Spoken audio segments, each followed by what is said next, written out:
तो आज इस वीडियो में हम देखने वाले हैं कि टोकन्स क्या होते हैं, टोकन्स कितने टाइप्स के होते हैं, फुल डिटेल में। तो tokens are the smallest individual unit of a program. बोलने का मतलब है कि टोकन्स किसी भी प्रोग्राम को लिखने का सबसे स्मॉल यूनिट होता है।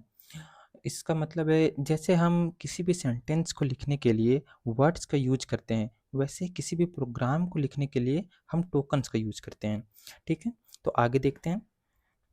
Tokens are the fundamental building blocks of C programme.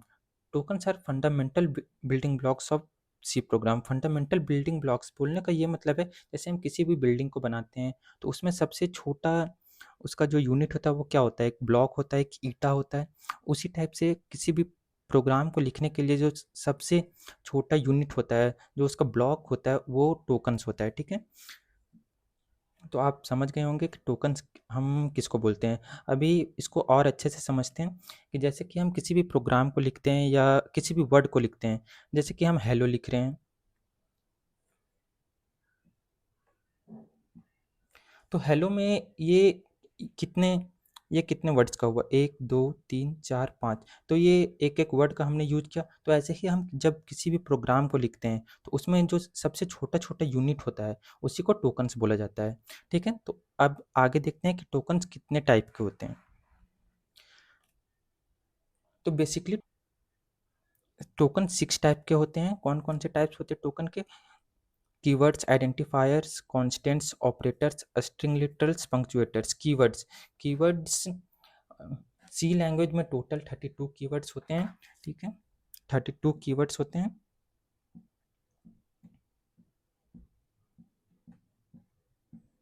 जैसे इंट हो गया, मेन हो गया, फ्लोट, कैर, ये सब सब कीवर्ड्स हैं। ठीक है, आइडेंटिफायर्स होते हैं जो वैल्यूज़ हम जैसे नेम हो गया किसी चीज़ का, या जो भी वैल्यू, मतलब समझ लिए वेरिएबल को हम आइडेंटिफायर बोलते हैं। जैसे कि हम लिखते हैं इंट ए, तो ये जो ए हो गया, ये हो गया आइडेंटिफायर। आइडेंटिफायर के बाद आता है कॉन्स्टेंट्स उसको बोलते हैं जिसका वैल्यू हम चेंज नहीं कर सकते हैं। जैसे कि इंट जैसे कि हम कुछ लिख रहे हैं, इंट ए इक्वल टू 3, तो ये जो 3 यहाँ पे यूज हुआ है ये एक कांस्टेंट है, इसका वैल्यू हम चेंज नहीं कर सकते हैं। ठीक है, तो इसको कांस्टेंट बोला जाता है। ऑपरेटर्स बोलने का मतलब है, ऑपरेटर्स जैसे कि हो गए 3+2, तो ये जो प्लस का साइन है इसी को हम ऑपरेटर बोलते हैं। तो ऑपरेटर में प्लस, माइनस, डिवीजन, मल्टीप्लिकेशन, ये सब ऑपरेटर्स में आते हैं। ठीक है, स्ट्रिंग लिटरल्स, स्ट्रिंग स्ट्रिंग जैसे कुछ नेमिंग वर्ड्स हो गए या फिर कोई भी लेटर्स हो गए, उसको हम लोग स्ट्रिंग बोलते हैं। जैसे कि हेलो ही हो गया, हेलो, तो हम हमेशा स्ट्रिंग को डबल कोट में लिखते हैं। सी लैंग्वेज में हमेशा स्ट्रिंग को डबल कोट में लिखा जाता है।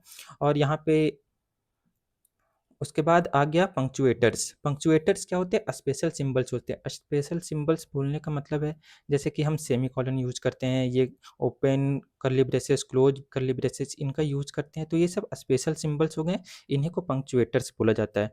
तो ये बेसिकली 6 टाइप्स के होते हैं टोकन, जो आपको मैंने यहाँ पे बता दिया है।